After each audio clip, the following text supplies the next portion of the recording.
आज 9 वाजता उपमुख्यमंत्री एकनाथ शिंदे यांना पहिला जगद्गुरू संत तुकाराम महाराज पुरस्कार देऊन सन्मानित करण्यात येणार आहे। त्यानंतर 10:30 वाजता मुख्य मंदिरातून पालखी प्रस्थान होणार आहे।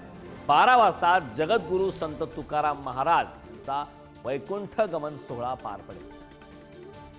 राज्याचे उपमुख्यमंत्री एकनाथ शिंदे यांना हा महत्त्वाचा पुरस्कार दिला जाणार आहे। आज सकाळी 9 वाजता उपमुख्यमंत्री एकनाथ शिंदे यांना पहिला जगद्गुरू संत तुकाराम महाराज पुरस्कार देऊन सन्मानित करण्यात येणार आहे। त्यानंतर 10:30 वाजता मुख्य मंदिरातून पालखी प्रस्थान होणार आहे। तर दुपारी 12 वाजता जगद्गुरू संत तुकाराम महाराज यांचा वैकुंठ गमन सोहळा पार पडेल।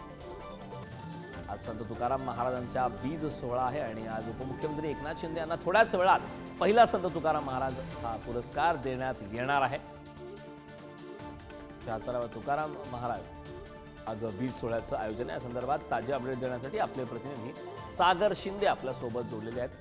सागर, महत्त्वाची अपडेट आहे, उपमुख्यमंत्री एकनाथ शिंदे यांना थोड्याच वेळामध्ये पहिला जगद्गुरू संत तुकाराम महाराज पुरस्कार देऊन सन्मानित करण्यात येणार आहे। काय सविस्तर माहिती आहे?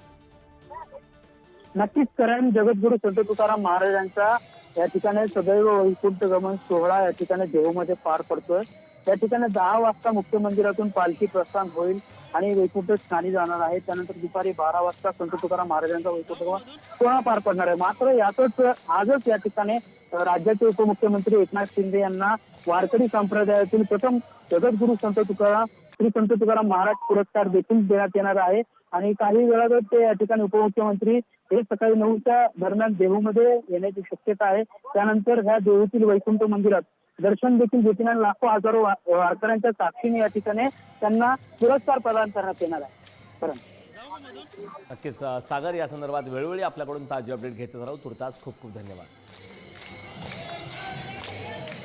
मुख्यमंत्री एकनाथ शिंदे यांना हा जगद्गुरू संत तुकाराम महाराज सन्मान पुरस्कार देण्यात येणार आहे। त्यांना देण्यात येणारा पहिलाच हा पुरस्कार असल्याचं